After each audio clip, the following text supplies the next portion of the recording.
finally got you on. Yes, I'm here. Harkiran Virdee, it's great to have you on. And I've been asking you to come on for a while on the show. I remember the old show as well. Did I ask you to come on the old show? Yeah, see? You did. I would see you at Vasaki and you'd be like, Kiran, I need to get you on the show. And I'd be like, but you're in Leeds. Yeah, yeah. You're so far away.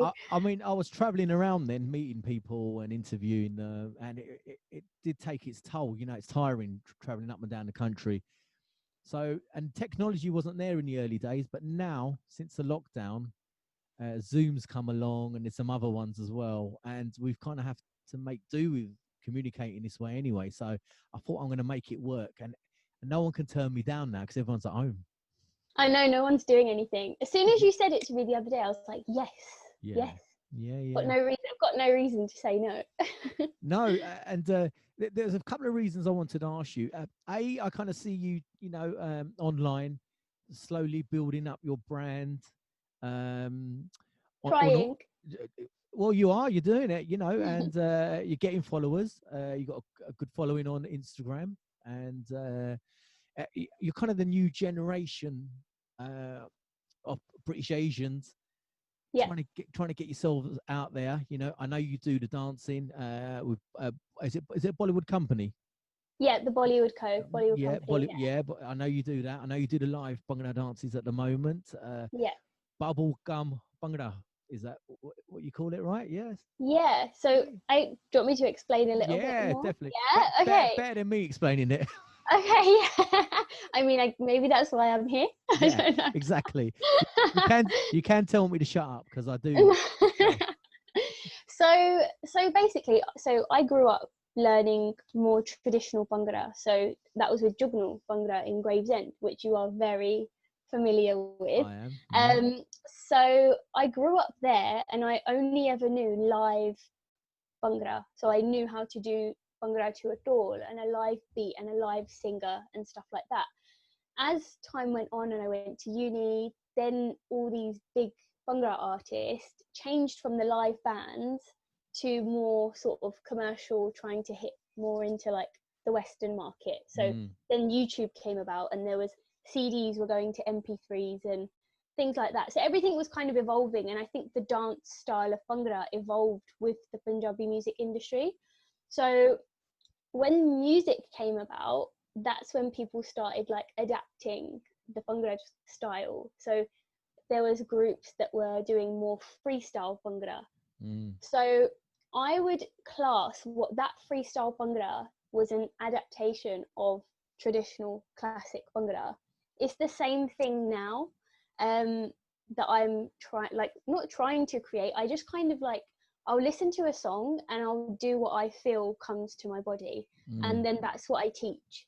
And the reason I call it bubblegum Bhangra is because it's like, that's how I describe it. I don't call it that like on a daily basis. I'll probably get slated by someone in India for saying that, someone in Punjab or in Gravesend. I thought that's what you meant. Yeah, same thing. But I think there's the like high level Bhangra that's really traditional. Then there's like the competitions that are quite like regimented, and then there's like fun, and it's like make it your own, have fun with it, and don't like over stress it. It is an art form and it is an old sort of folk dance, but art is allowed to be its own sort of like it's allowed to be interpreted in its own way. So I feel like as long as I respect the original art form, and I do try to teach that, and I do teach it, I do teach it in my courses that I teach on a Monday evening with Bollyco. So I stick to the traditional moves. I use music from live sets on YouTube. I take their music and their live sets, and I'll try and use those in training and routines. So people do, get that from me. But I also do the bubblegum Bhangra, which is more modern and fun. And, rather than doing a 4 count of the same move, it will be 1, 2, then it will change 3, 4, something else. So you do versatile dancing, and it's interesting you say that because do you sometimes think when you're doing your sort of I'm going to call it modern dancing, all right, Hmm. for my own benefit.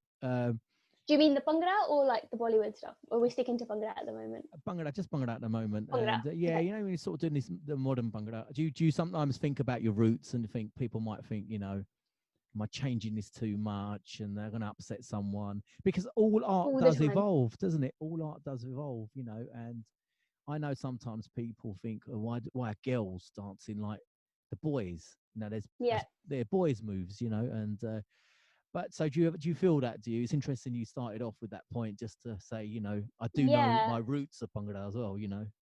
I think I think if you're doing anything, and this is advice that I've been given to me by my parents and like elders, really, they always say whatever you're going to do in life, you should do it to your full enthusiasm. My dad says that to me all the time. Whatever you do, full enthusiasm and knowledge. Like you should know exactly kind of like what you're doing and know about it. So I feel like because I had that upbringing from when I was younger, it then enabled me, like it enables me now to still respect it, but actually I can evolve and still respect it at the same time. And I don't personally see anything wrong with that. But I do see, like I was messaged on Instagram over the weekend by somebody that I know in the Bhangra industry who's very, he's not anti-urban Bhangra, what I teach. He's not anti the things that I do, but he prefers more traditional Bhangra. And he just said that there was a conversation on a live on Instagram between two senior Bhangra dancers in Punjab, and they were saying that, you know, it's not really a good thing that Bhangra is being adapted and taken away from what it should be. But then it's like, you know, humans evolved as Mm, beings. Why can't art as well, as long as both are respected in yeah, parallel? some humans. There's a few, I Some think. humans. I think there's a I few agree. that are, you know, kind of backward. But yeah, that's interesting. Me, from my personal point of view, I think all art evolves, you know, Mhm. over time, and it's the people involved in that art. They're the ones who change it with their own influences, and that's how it keeps moving forward. It literally can't stay the same forever. So No. then you do Even, I'll tell you what, I've had arguments over this with somebody who, do you know what move Jandu Singha is? sorry, the Jandu Singha, the Bhangra move. I don't. I'm Jandu, not gonna you lie. I should. don't. I, But you used to I used to dance. sing.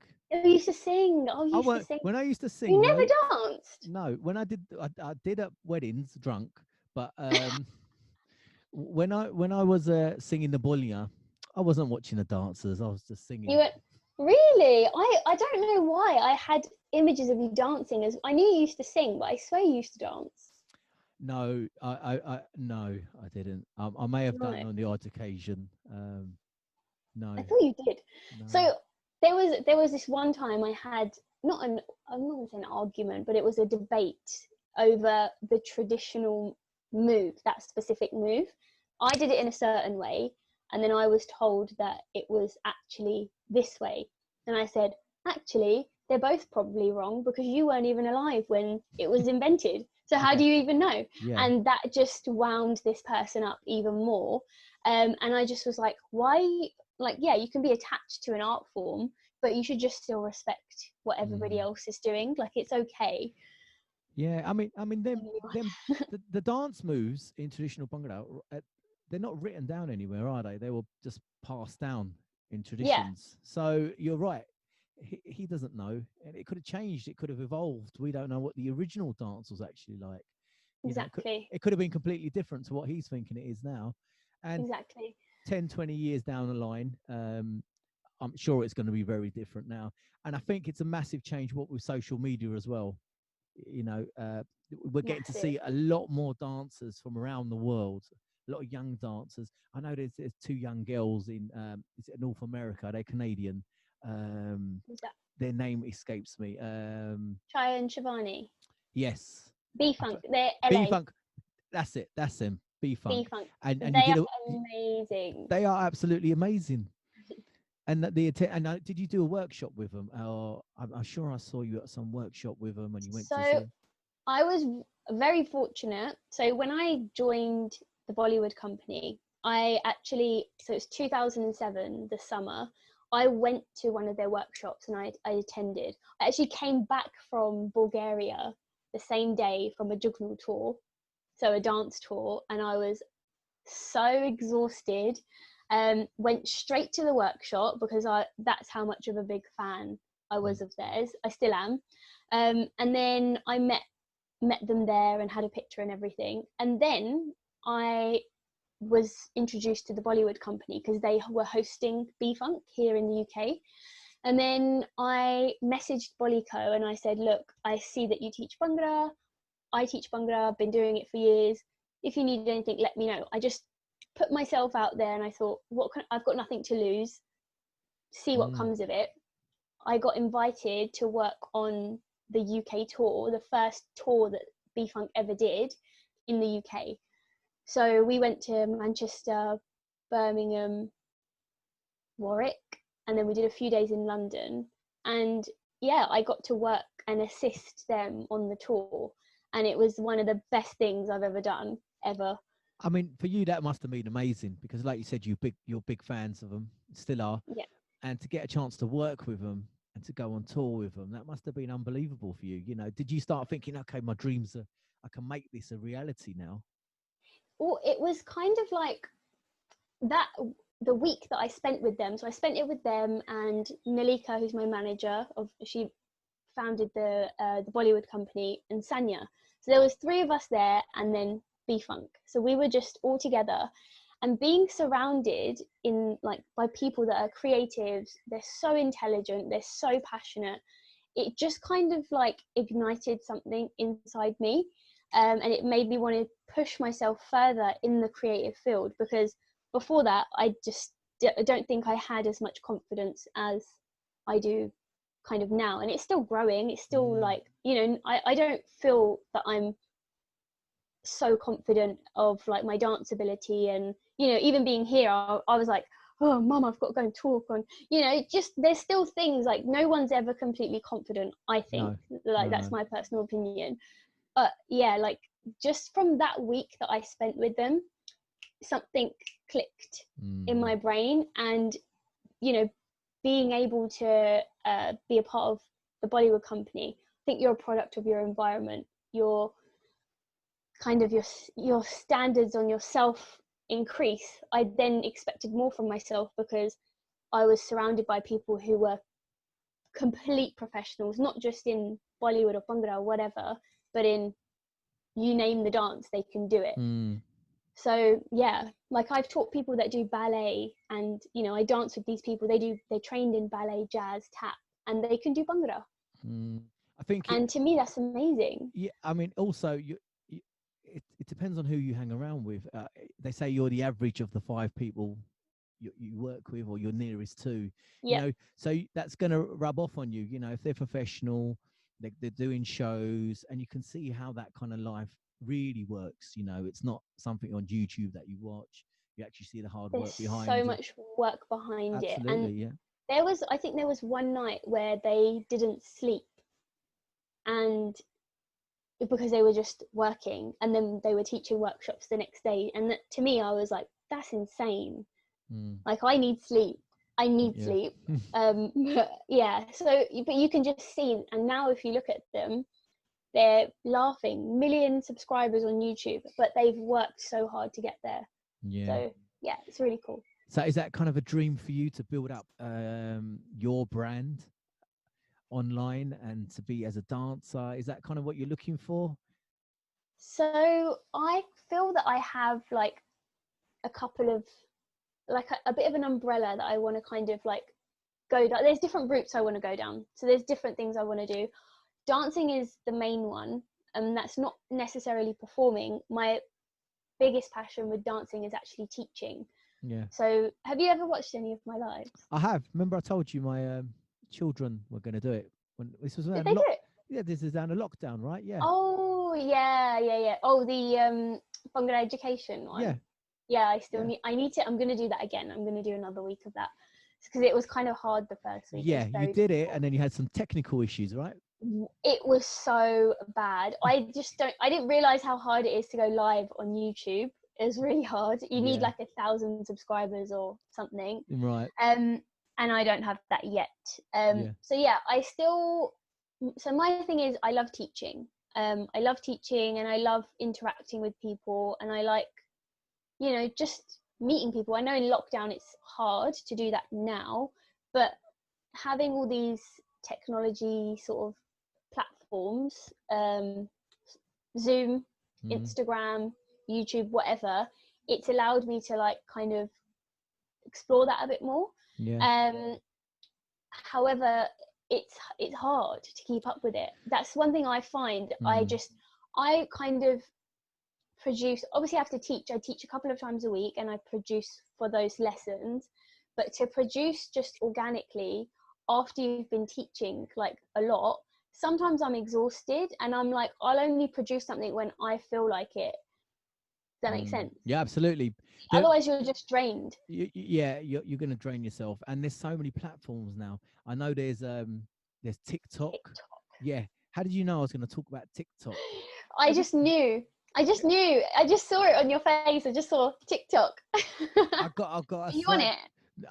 No, I'm not on TikTok, right? I've seen a lot of people are saying you should be on TikTok, and I think, no, why? I'm like in my 40s, shouldn't be on TikTok. I've seen like a Grandpa Joe on there who's like got silly amount of explain it to me. Explain TikTok to me. So is it like 60-second videos or something, or? So you can do up to 60 seconds, anything from 1 up to 60, and you basically just can be as silly as you want, as funny as you want, as clever as you want. You can have fun with that app. Like on Instagram, it's okay. Like you post a picture, you post a video, and you just put your caption. Maybe your stories might look quite cool, whatever. But I love Instagram. That's like my main sort of platform at the moment. But TikTok, you could post something and not just post something, you like kind of create in the app. So you could like I did one on there, and the one that I did is the only one of mine that's gone viral, if you can call it viral. It only got like 20k views apparently on TikTok. That's not a lot. 20k to me is a lot of views, but to some other people that's like not a lot of views. It was like I just was teaching how to curl my hair, but I did it in such a way. Did you see it? So like I did it in such a way where I'm singing the lyrics, but I'm like pushing my head out of the screen and pushing it back in on the other side. And you can like pause and break. It's a clever way to get a message across in a fun way. And I think that's the only not the only, I shouldn't say only, it's just a way that the next generation, like I'm 27, the next generation of like teens is obsessed with that. They want a quick bit of information. You can follow fact pages, like facts and news, NHS, things like that, and you're like, oh, that's what's happening today, cool, bye. I don't need to read a whole article. I can get it in 60 seconds in a TikTok. So that's terrible, because these young kids they're never gonna read a book. They're just gonna be swiping across. So Kieran, you reckon I should be getting on TikTok? Is that what you're advising me? You could, I think, because you could use this sort of content, like, if you have like something that happens that's really funny and it's only like 20 seconds, just post that and just see what happens. I found with my TikTok that I've only got like 500 followers. It's not a big for me. It's not I don't know, I'm not into it yet. I'm not fully invested into it yet. I spent one day a couple of weeks ago and I made like 4 TikToks, and I was like, oh, I'll just post these once a day. And it's not sustainable for me because I have other things going on. Absolutely. And I'm trying to find the balance in getting it all right. That's what's hard. I think you can do everything, but until you get the balance right, you can't do it all at once. See, this is the problem I find is I'm on Instagram and Facebook. That's about it. I used to be on Snapchat. What's the other one? Twitter. I used to be on them. But there's too many. Twitter. What's Twitter? I don't even use Twitter anymore. It's exactly. So at one point that was the coolest place to be. and it still is for some people, but Mm. there's just too many. I can't keep up, and it takes me a long time to edit the shows, do the little promos, and But to then get you have to like edit them differently for each each thing. platform. 30 seconds on Instagram. What's the other one? It's 3 minutes on Facebook. I've nearly just minimized your picture then. And what's the other one? It's 60 seconds on the story. It for a guy my age now, I'm in my 40s. My kids talk about TikTok. They're 5 and 7. Yeah. They go, "Are you going to go on TikTok?" And I go, "No, I'm not going to go on TikTok." Because they want to go on. They want to be YouTube stars. That's what they want to Do do. they? Do you know what? There's a lot of kids that want to be YouTube stars. They all know, subscribe to my channel, click Absolutely. like, Yeah. share, whatever. I've seen like my nieces Thumbs and up. nephews have, Thumbs up. yeah, Yeah. and or they know this, they know how to pose, and they know these random things. I think that's the thing with scrolling. Like if you leave, I don't know if you do this, but if you leave your kids with an iPad or a phone, they just keep going. Sometimes. They keep going, and you're I like, know. where have you been? I remember my niece was watching Henry the Hoover videos, and I was like, why? Yeah. They Why? do. They do watch the most random stuff on there, but Yeah, they're watching this one show called Gracie's World, and it's a heard girl. that. Have you seen it? Have you? And I haven't seen it. I've heard of it.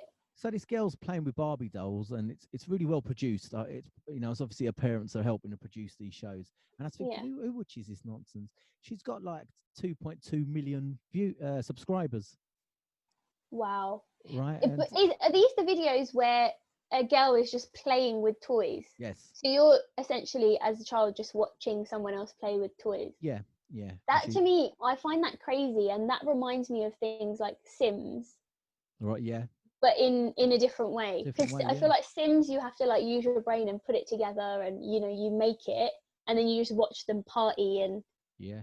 punch each other and all But that. But this is what bizarre. it is bizarre, and I think the whole of the internet is bizarre because I used to really look down on people who used to watch, like box openings of products. So when someone will get a new Yeah, iPhone and they'll open the yeah, box up, and once you start watching that, it's quite addictive. Because yeah. then you think this is quite good actually, and you want to see them open. It's a weird world we're living in, and the It reason I is wanted to weird. ask you these questions because I know you probably know a lot more about social media than I do. And it's interesting that you say to me that you find it quite difficult to keep up and to. Mhm. So, are you trying to post a lot to keep relevant online? I never try. Mm, I like with social media, I only post if I feel like it. Like right. sometimes people are like, who are really big on their social media, they're like, okay, on Monday, this is the theme. Tuesday, this is planned, planned, planned, planned. I have like a rough thing in my mind, but if that day I don't feel that way, I'm not going to post it. Mm, Like I'll have days where there might, okay, say like there's one week I might post 3 times in a week, and then the following week I might post once, mm, and I just feel like, yeah, it might not get me as many views and as many followers, but I only want genuine people that are interested in what I'm doing, not just interested in the random posts that I'm putting that are not relevant to mm. my actual life. So I just try to keep, because we're in a social media world full of fake stuff and Yeah, fake, there's a lot of you know I'm talking about facially as well, like people getting their lips, girls getting their lips done, and yeah, all of this stuff. And I'm trying to be normal. Like I have lots of nieces and nephews and little cousins and stuff, and for me, the last thing I want to see is those little girls or boys grow up and have that sort of inflicted on them. And I want them to see that you can just be yourself. You don't have to try to be like everybody else on social media. So yeah, yeah. That's really interesting because I've got two young daughters as well, and when they're watching these shows, I remember once my daughter said, "Oh, I wish I had blonde hair." She called it yellow hair. She wanted yellow hair. I go, why? She goes, oh yeah, because was it one of the dolls, Cinderella or something? She's got blonde hair. I yeah, said, but I go, so but you got beautiful black hair, and she goes, yeah, but none of the princesses are you know, that Of they've all course. got blonde. But I go, no, they have. You know, there's Moana. She's got black hair, right? So Princess Jasmine. Princess Jasmine. There's a few. So they love Jasmine now. So, but you have to kind of you have to show them, Remind them. remind them that Mm. of the way. I think it's especially hard for women that you have Mhm. to say to them, look, you know, there's different aspects of beauty in a way, Yeah. because There was actually something like I thought about this today, and I actually had a conversation with my friend about it last week. That it's something that I've never opened up about. And then today, when I was thinking, oh, I wonder what we're going to talk about on this podcast, like I've never done one before, and I thought actually there is something I want to talk about, and what you just said kind of leads me into it. If you don't mind, if I can talk about it. of course I don't mind this. Do you mind? Yeah. so I, so when I was growing up, up to the age of 20, no, up to the age of 16, sorry, I basically, I didn't have any confidence, and I would kind of like fake it. I would just be like, oh, I'm sporty, I'm outgoing. I would just kind of put myself out there, but I just inside was never confident. I felt like I didn't wear makeup, I didn't cut my hair, and like all those sorts of things. Then I got braces, which made it even worse. Um, and then I was told that I had an underbite. So my bottom jaw is actually slightly forward, like my bottom teeth overlapped my top teeth Right. once my teeth were straight with my braces.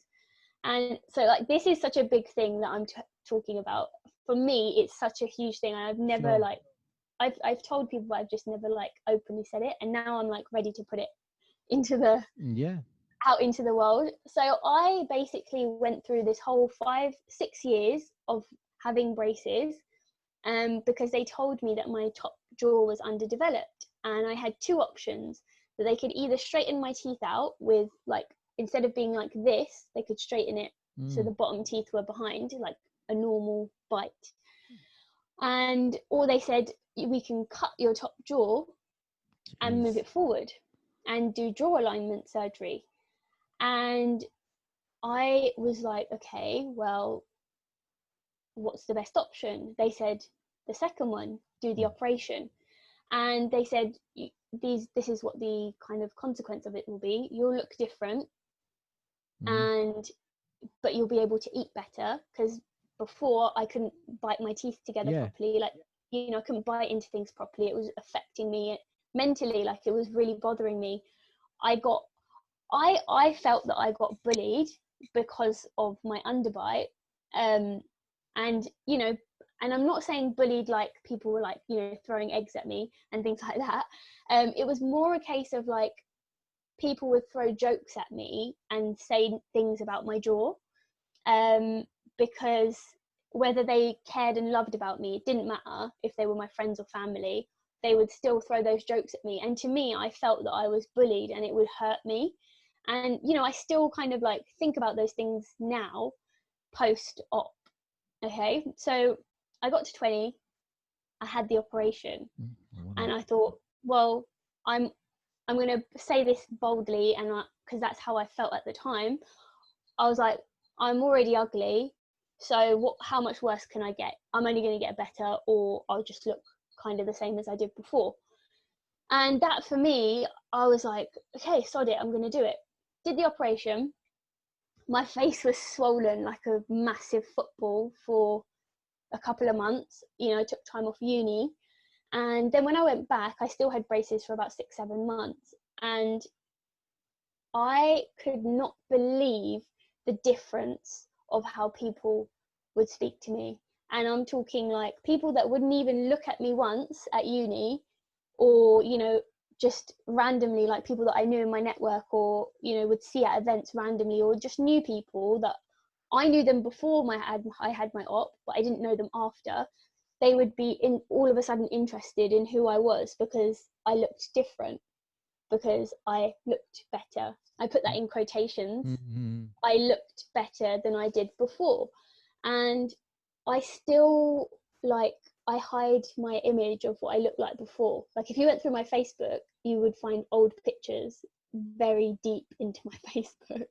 Yeah. So yeah, and that is a big reason why I, I speak to my nieces and mostly my nieces, because I worry about the girls, and say to them, you need to accept what you look like. Your curly hair is amazing. Your, your big eyes are amazing. Who cares what anyone else's looks like? You need to accept what you look like. Because, imagine I didn't have the operation. I mean, I'm glad I had it, because, I'm not a minger. do you know what I mean? Like, I don't think it was a bad decision, because I can eat now. I can eat properly, and I like my teeth. I'm happy with the results. But like, it was traumatic for me to like go through that like whole. I had dreams for a good couple of years after that, where I would wake up, look in the mirror, and my old face was back. Oh, wow. And I was like, yeah. So it was a very like weird sort of time. Yeah, definitely. I mean, I've known you for years, and I don't remember you Advertising it. or I just remember you as looking like this. So maybe I didn't notice, because you obviously you was a lot younger then. So you obviously been. This is not a place I thought the interview was going to go. I'll be honest.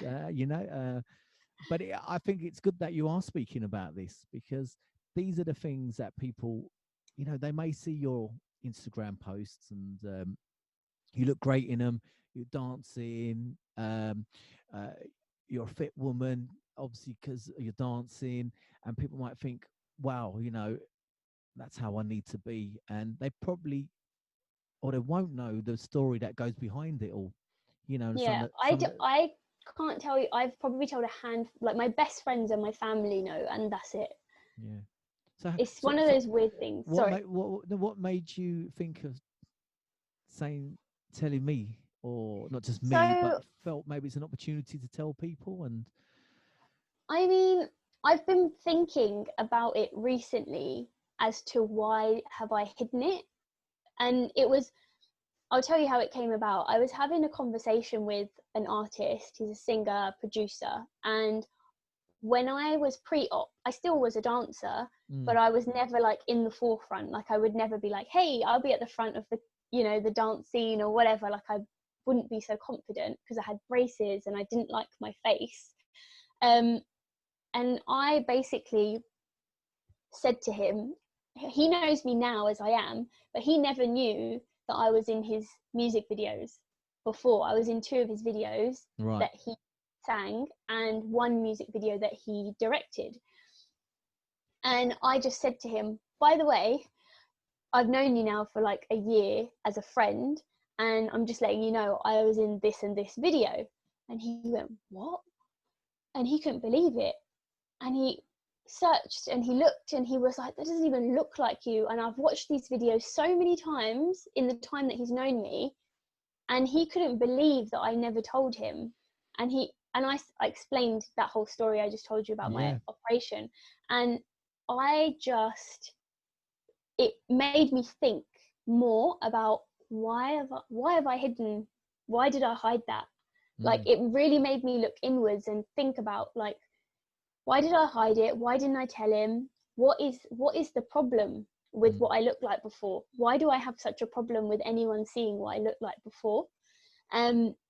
So now after that conversation, it's been like on my mind. And then when we were just talking about image and like how we portray ourselves on social media, I just feel like right now is the time for people to actually not show their true colors, like in a bad way, but as in show who they really are. Like, that was my face, that was a part of me, and that whole operation, that whole time, is a part of my journey. And I feel like I'm now ready to share it. And I thought, you've I'm going to tell Mann on his podcast. I'm really honored, and no, I really appreciate you sharing that. And in a sense, you've now reconnected to yourself again. I think you've almost you divorced your previous past, emotionally, literally, physically as well.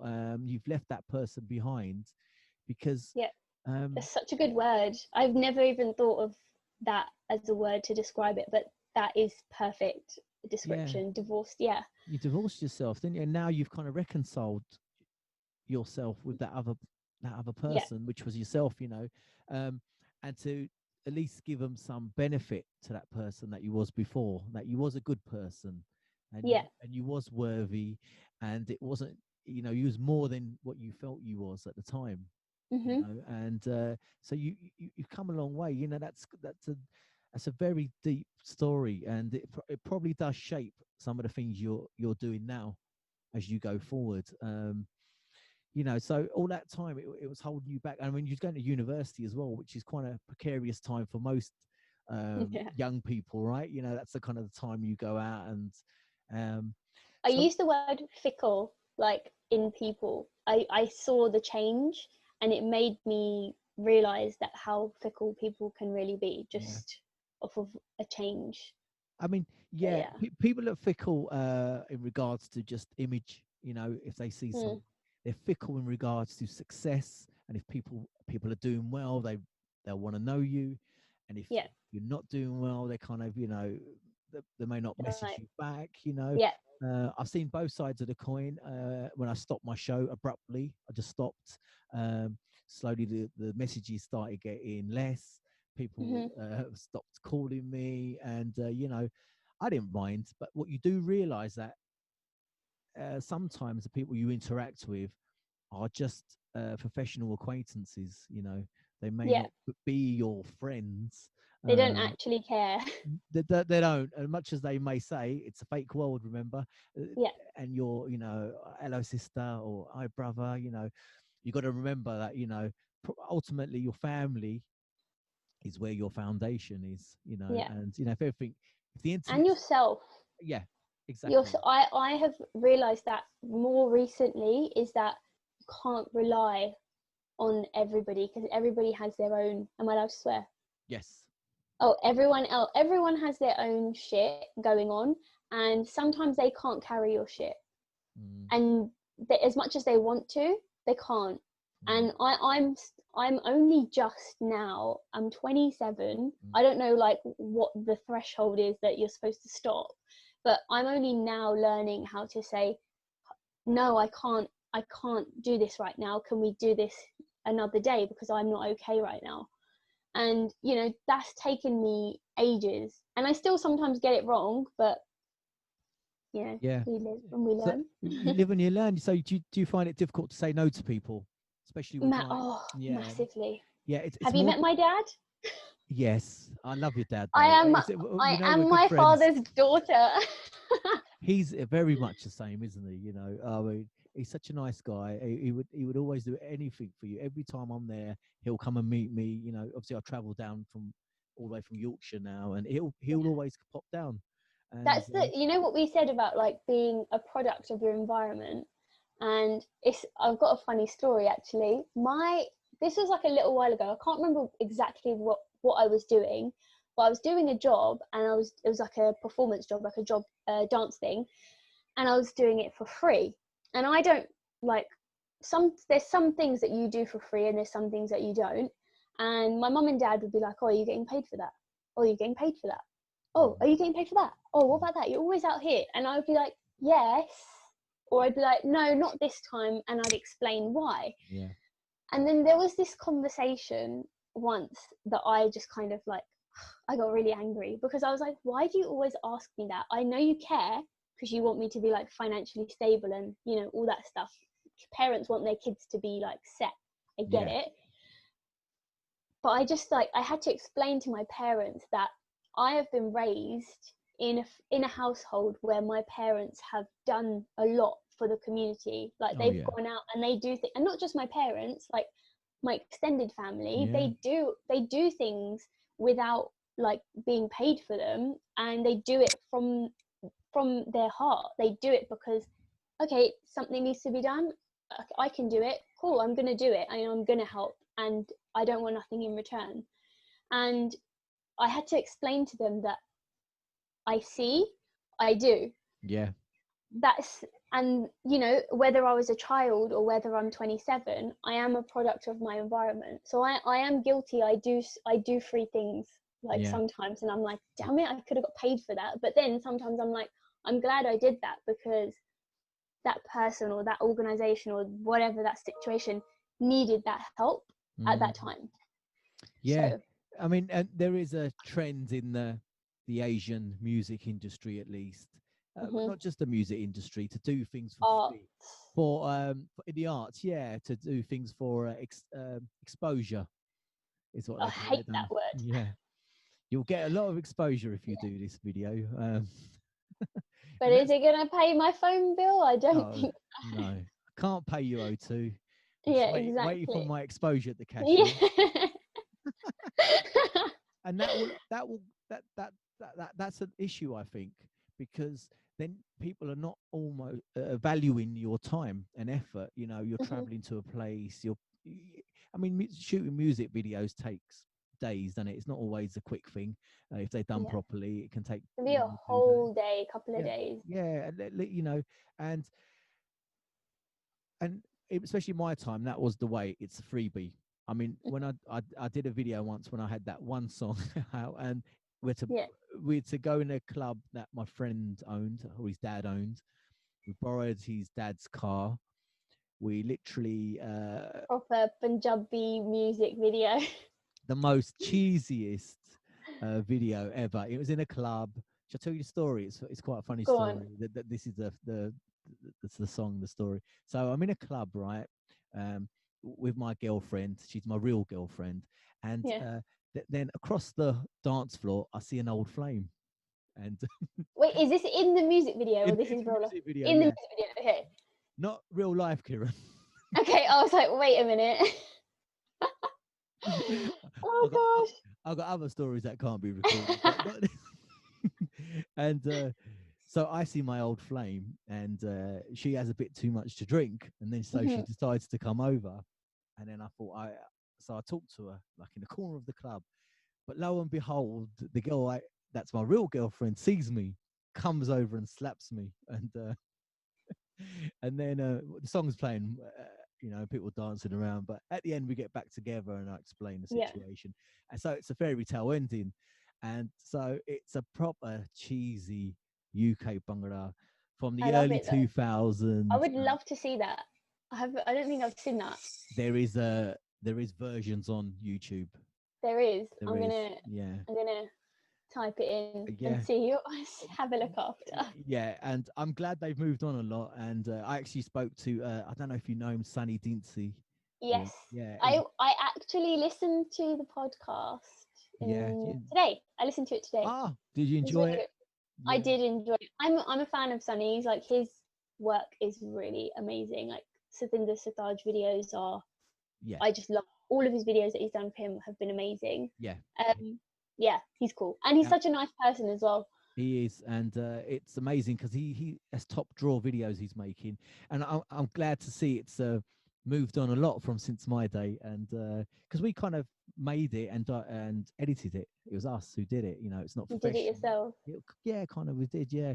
But I'm glad things have moved on, and I know you've been in quite a few music videos, right? What was the first one? You don't have to give names because The first ever video. yeah, yeah. Oh, I can't even think. I actually, I was in uni.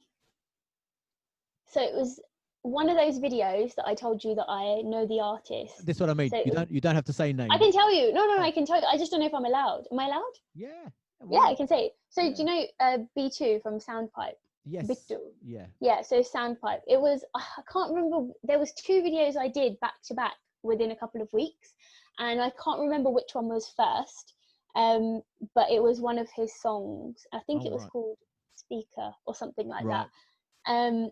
And yeah, it was for me such a odd experience because that was the first time I was being put in front of a camera like that.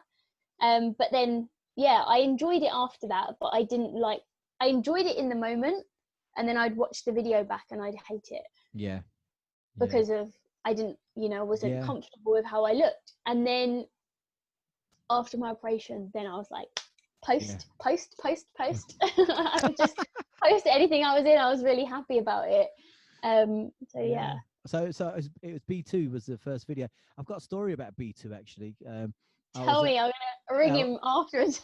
and this was at university in Thames Valley University. You can ask him this.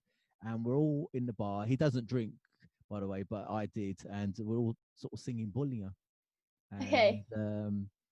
as blokes do, right? Once I've had a few drinks, and he was with his friends, and he came over because we was all singing Punjabi songs, and he had a jacket on, and he had a dumbi in Of his course he had a thumbi. in his jacket, and I Oh was god. just blown away. And he got it out, and then we just thought, all right, it's gonna be, din din. What He's an amazing. amazing, absolutely amazing Dumbi player. I was just blown away by him. I mean, him and his brother are both musically talented. They're amazing, right? Yeah. Yeah, that's the funny story. He's had a Dumbi in his jacket in a bar. That sounds just like him. Like I aside from being such a talented artist and producer, singer, everything like that, he's a great director and he did pretty much all his own videos as far Yeah, as I know. And I used to love their videos. Like all the soundpipe videos were so much fun to watch. Um there was one, was it Majajine? yeah, Yeah, like just those videos, and that was when I was really getting into the new Punjabi music era that was coming out when I was a teenager.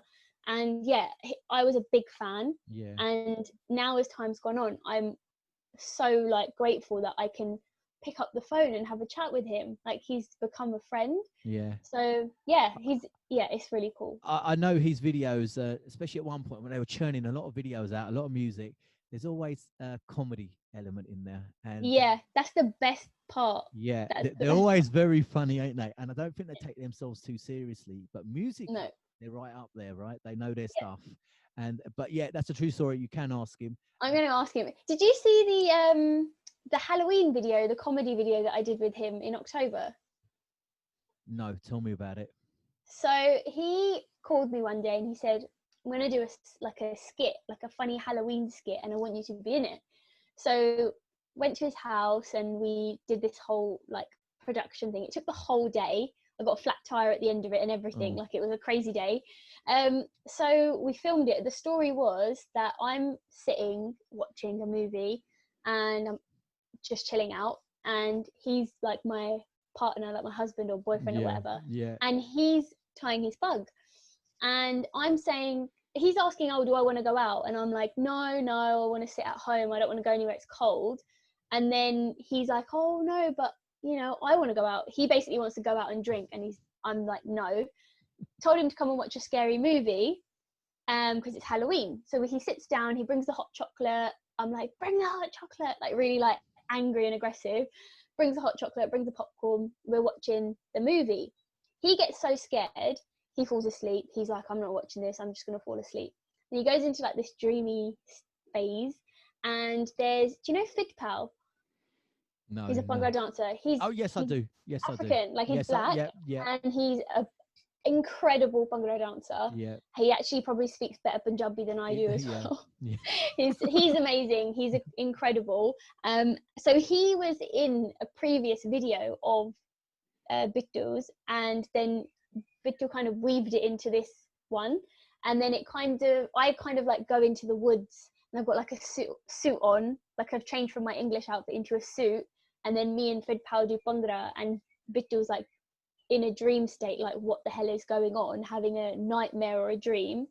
And then we come back to reality, and we both get really scared and we're like freaked out and stuff. So yeah, it was a really funny day, but just working with him like that, and then just knowing him, he's just wicked. Like, he's a wicked guy. So he's always I told him about this and he was like, "Oh, I'm gonna listen in." I was like, "No, wait, it's not out yet." yeah, because everyone's thinking it's live, don't they? These live Insta lives and Yeah. Facebook lives. I'm sick of these live things And I because, quite like this because you can cut out anything.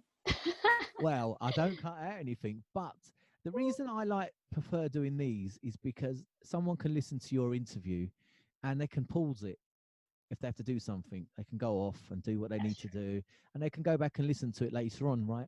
With these live events, you have to sit down and watch it, and And once, you can't forward them when they stay there. That's true. no, do you know what I mean? And that, for me anyway, I mean, Good I don't point. think I've ever watched a live thing from start to finish. Possibly the Gurdas Mann one at That was Vasaki. so That, good.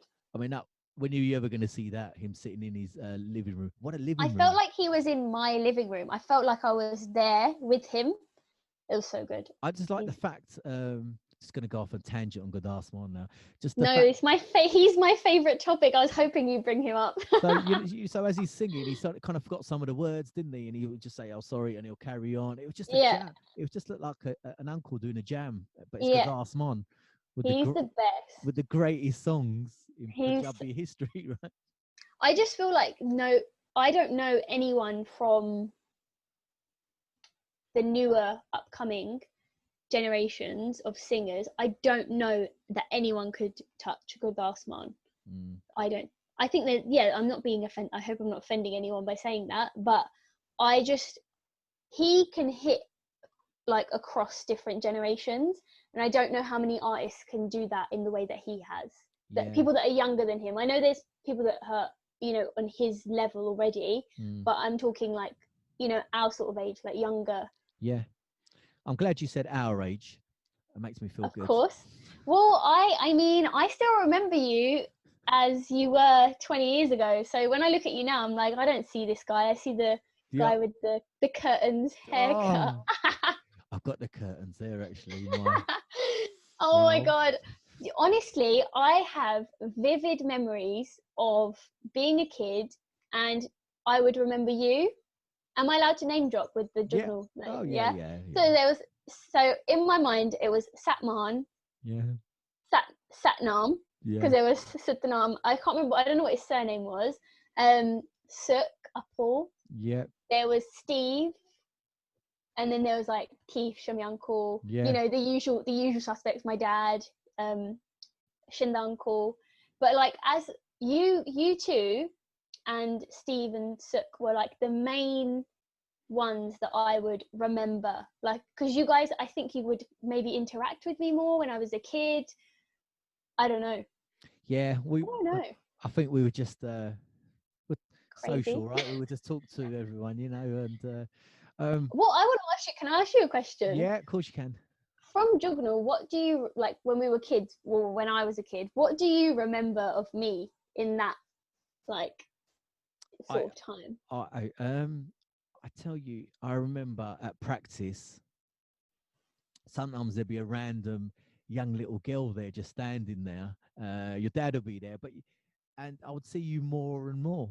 I know your brother used to dance as well. Didn't he? Used to come to a No, few. No, did he not come to a few no, practices? no. Or he might have like come if my dad made him, but he never danced. He never danced on Never. the show, but he came to a few practices, and I remember you coming along. But I spoke to you about this like offline as well, didn't I? Yeah. You've been in the dance industry, so to speak, since I don't know 3, 4 years old.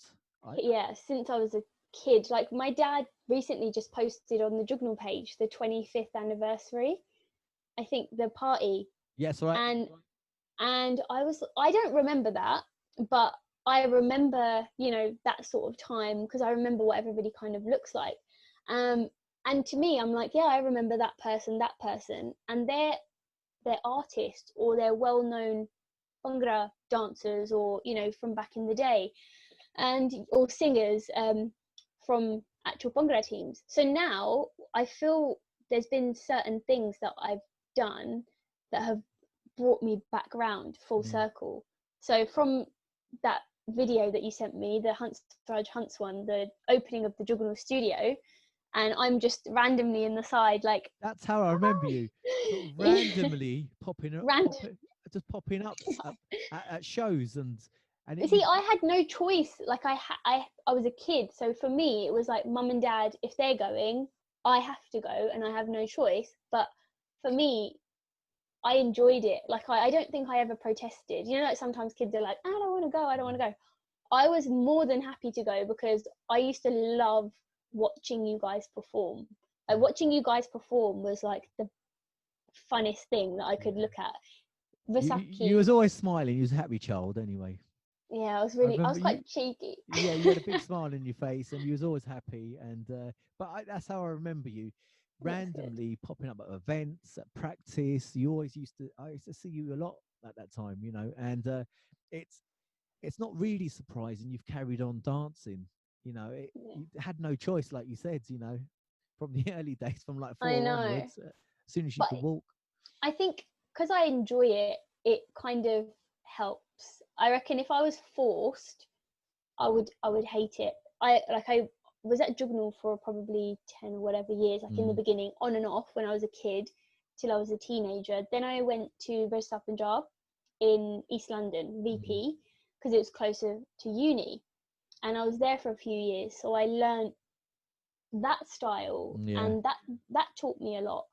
And then I went back to Jugnal when I came back to Gravesend, and I taught there. And then now I'm at Bollyco. So I just feel like along the years, I've like collected different like sort of pockets of knowledge from these different teams, and it's kind of brought me to where I am today. So you took all them experiences and styles to where you are today. So that brings me nicely into, so this is where you are now. But for the future now, are you going to be smashing out TikToks and I'm not going on TikTok. Yeah, you're not going to do it. No, we'll see. Give it a couple of weeks. If I do go on, I'll let you know, right? But okay. Be your first follower. Yeah, one follower. Yeah. I'll tell you the funny videos I do see. It's the ones that a lot of the women are doing, with the blusher sort of brush. Oh, and they like do all that. Firstly, can I just say, no one has asked me to be a part of one of those videos yet. But secondly, let's do one. I don't want to do one. I can get rid of this and get a brush. No, I don't know. I have this thing not against, but I'm not always that open to big trends. So like that trend is huge right now and everyone's doing it. And I love it that people are doing it, but I'm not into it. I just feel like I just want to post what I want to post. I don't mind collabing and doing work with other people and stuff, but the things that are like going viral and everyone's doing them, it's gone like that. It's there for a couple of days, then it's gone. What's the next trend? What's next? So it's good to evolve, but wow, that's quick. Yeah, I mean that one, it always surprises me how different the women look afterwards. For a bloke, that's quite shocking because you've got no chance out there. You guys, be careful, right? I know exactly what you mean. They look like different people. They do. I have watched a few, as they come through my timeline. It's like sorcery. I'm trying to think of if there's anyone that I know that's done one. I apologize. I know. If you have been on one. I've seen some, like a lot of them are good, but I know what you mean. Some of them I'm like, that's what I don't want to do that because I just don't want to do it. Yeah, we have to like drop a blusher or something, don't I? I've actually got my makeup. Yeah, I'm joking. Got my ready. makeup here. So going for, that's a great tangent on TikTok. See, it's such an annoying thing. Is that on TikTok? Them ones are them videos on TikTok? Yeah, it's called the Don't Rush Challenge. Right. And then Drake brought out this Tootsie Slide challenge. Oh yeah, I've seen that. Then it got made into a Bhangra Tootsie Slide challenge, which was cool. Like I liked that one. I was gonna do the Tootsie Slide challenge, but I just didn't feel like it, so I didn't do it. Yeah, that's what you should do. If you don't, and it wasn't. Like... You were about to say couldn't be bothered. It wasn't I couldn't be bothered. I just didn't have an urge to do it. Right. But I made other TikToks. I just didn't make that one. I just didn't have the urge to do it. Otherwise, I'd be forcing it. Yeah, exactly. And I think you should do what you want to do and what you feel like doing. Exactly. So, I mean, going forwards, on a serious note, so what are your plans now? I mean, obviously, we're all in lockdown. I'm amazed we went through the whole interview without talking about lockdown, really, which is good. Because that's What's lockdown? My last few interviews are just constantly talking about lockdown. But so when this lockdown is over, and we can get out and about and you can start teaching, not online, but, in front of real people. What are your plans? Kiran, where are you going to take yourself now? So the first thing I want to say is I don't want to kind of eliminate this online platform because after lockdown, everyone's going to be in different situations, but also the people that I've connected with already through like Bollywood Co and other various sort of channels. Some of them don't even live in our time zone, but they've been in my classes. So like I did across all the classes I've done so far, I've had New Zealand, Australia, India, somewhere East Africa. I can't. What's the Tanzania? Right. Italy, Spain. Italy shocked me because I was like, wow. Philippines, Canada, America, and to me that is amazing. So I still want to stay connected with all these people. So I will continue the online stuff, and the company that I'm with, Bollywood Co, 100% I think that we will be sticking with online as well as live classes. So yeah, so live classes I'll definitely be going back Mondays and Wednesdays. Those are my days that I teach religiously. And yeah, so that's my kind of basis. That's what I kind of do Monday to Friday. And then I'm also doing shows. So I want to go back to what I was doing. That's the first thing I want to do, is go back to doing my shows, doing my teaching. But also like having this online platform has kind of given me more confidence. Like right now, this is a podcast, but I also want to do more sort of TV work. Or online speaking. Last year I did a couple of jobs for Brit Asia, and for me it was a great experience, but it wasn't the right time for me to get into those things. I did a couple jobs and they weren't aligned with me as a human being. Like they were great for practice, and I'm glad I did those jobs, and I really enjoyed them, and I appreciated the experience, and I loved it, and it's opening doors for me and exposure, if you like to use that word. But now going forward, I do want to focus on kind of going down that road. I want to start producing my own content on that platform. The dance stuff is there. I feel like that can happen all the time because I'm always dancing. But I want to kind of develop the side of me that is more speaking. Yeah. I like talking. I want to interview people that are not just artists, because that's what I did before. I want to go and speak to people just like kind of you are, but in a different setting. Like it wouldn't be, I can't do an hour. I can't do an hour. It's so long. I don't know how you're talking to me for this long. I haven't had a chance to say anything. You've been talking constantly for an hour. Sorry. I told you I like to talk a lot. I think you could do it. I know what you're saying. An hour, it does go quick. If you're engaged in a conversation, it goes very quick. You don't realize you don't realize it's an hour. So I think you can do it. I have seen you do a few things with Brit Asia, and I think, and I say this to everyone that asks me, use the platforms we have. Like you said, we got Zoom, and you've got all the social media channels now. Loads of people are doing these live interviews. I've told you the reason I don't really do live interviews is because people need to be there ready to watch them. Who does that now? Everything's on demand. So I think you could utilize, you've definitely got the personality to do it, without a doubt. And I definitely mean that. You've definitely got the personality to do it. You've definitely got the confidence now to do it. And I think almost there, aren't we? Almost.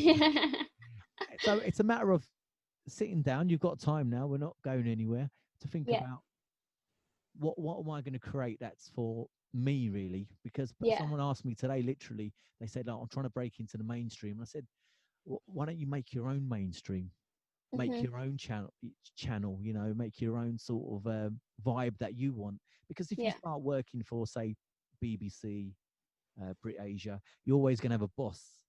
And that boss can turn on a whim. One month you're the flavor of the month, and the next month it could be there's someone better that's come along, or someone new, and then you're gone, and then you've lost all that. The other thing with like the sort of kind of, I would call it presenting and interviewing. So that sort of side of things that I want to go down, like that road, that I want to lead into like being able to do more sort of work to help the world. Like, I don't know how else more to describe it, but today I was on the phone to Mann from Binti Period. Yeah. And we've been speaking, and she's asked me to kind of come on board as an ambassador. It's nothing, don't tell anyone, even though it's out in the podcast now. But yeah, she's asked me to come on board as that. And that, to me, I was like, wow, she's asked me to come and represent her sort of mission. Like, this is her baby. Like, this is something that's so important to her and to so many people. And she's asked me to come on board with it. And that was like, for me, ding, like yes, this is why I do what I do. So I feel like all of the things that I do and want to do all link together, because when I teach, I don't just teach a choreography and leave. I teach, I try to connect with my students, and I get to know them, and I want to know them, because I want to know what they're getting from the session and what they're gaining, and am I doing it right? Are they coming back? Do they hate me? Do they like me? Do they like what content I produce for them to teach and learn? And touch wood, a lot of them do come back. I have repeat students, and that to me is like success. That's like the ultimate satisfaction, to give somebody something and then they want to come back for more. So I feel like having that leading into doing sort of presenting and interviewing, and not just with artists. I want to do it with people that are doing humanitarian work, business people, people that are in different walks of life, and kind of just do that. And I know I can do it. That's I know I can. I just have to figure out how to get there. I think you can do it. And sometimes the only advice I can give you, and don't try and figure it out too long. I would just take a step and do something. Don't try to make it perfect. I mean, when I started my previous show, I'd spent months thinking of the name. That's all I did. Think of a name. I didn't do nothing else, and I wasted months. But really, no one cares about the name as long as the content's good. People will buy into. Be drawn to it. Yeah. Do you know what? I'll tell you. I'm doing this sort of thing called the Daily. So the Bollywood Co. and Nalika, she's put on this morning sort of Zoom session where everyone can join, and there's a speaker every day. It's been for the last 2 weeks. Sunny Dincy was the first speaker last Tuesday. Yeah. And it's the reason I'm saying it is because his like sort of tip, his main tip was SSE, small steps every day. And that has really stuck with me. And his whole his topic was finding your, or being authentic. So finding your authenticity and being yourself. Don't post for the sake of it. You have to kind of do things that feel right. And that really resonated with me. And then when he said small steps every day, I was like, that's so true. I don't have to build Rome in a day, as they say. No. You can do little things every day to get you there. Yeah. And patience. Yeah. And patience. You're quoting one of your peeps. Yeah, and he's absolutely right, and I also know Manjit as well, actually. She was on the last. She told me. Yeah. I told her I was coming here today, and she was like, I know him. She said she was one of your first. Was she on the show? She was one of the first people. Not on this one, but the previous British Asian podcast she was. Yeah. So good luck with that role anyway. That's a fantastic cause to have. So Kiran, look, we're coming towards the end. Yes. And it's been great fun. Was it okay for you? Yeah, it was. I mean, I feel like we didn't have a plan, and it was quite nice to not have a plan and just chat. I feel like I was catching up with someone that I actually have known for pretty much my whole life. Yeah. I mean, the reason I don't have plans is because if we veer off a plan, so it throws people. They're kind of like, well, I didn't think you was going to ask me that. When I tell them there isn't a plan, they know, they're not shocked. So we can go in. We've talked about a lot of things, and that's kind of how I like it. Like for me, that's my style, and I don't try to pretend to be a BBC radio presenter. That's not me. No. You know, I feel you've got such a great voice. Like the way that I don't know, you just sound like you're a famous person. you sound like you don't sound like a radio presenter, but you sound like a famous person speaking on the radio. That makes sense? Like an actor or a speaker or something. That's literally all I've got going for me. I've just No, and you can sing. Oh, those were the days. I've got to show you Can that you video. can you hit a high note for us right now? No, it's the kids are asleep. It's late. But Kieran, look, it's been great speaking to you. I'm glad you enjoyed it. See, it wasn't that hard, and I'm sure we're going to see more of you. And you're more than welcome to come back on the show again if you've got. I'd love to. Yeah, if you've got a channel started or, but before you go, and I'll shut up now and let you tell everyone listening where they can sort of follow you and see you on social media, your handles. Sure. So if you just head over to Instagram or Twitter or Facebook and type in Harkiran Virdee, Virdee with 2 E's, that is. And you'll just find me on there. If you want to find me on TikTok, it's harkiran.virdee. I should be setting up my website during lockdown, so you might see that at the end of lockdown. So keep an eye out for that. Fantastic. Well, good luck with that, with the website. I'll put them handles anyway on the iTunes app, so when they listen on iTunes, you'll see it on there anyway. So, Karen, that just leaves me to say thank you, and goodbye. It's like I want to sing a song. You can totally sing a song. I would love to hear you sing. Honestly, them days are long gone. Have you watched the Facebook video? Because there's a video of you singing. You're in there. On the Juggernaut Facebook. Oh my God. You need to go, because I was like, my jaw dropped because I hadn't heard that for a very long time. You need to go and watch it. I'm going to do that right now after this. Karen, it's been great speaking to you, all right? And you. Thank Take care. you. See you later.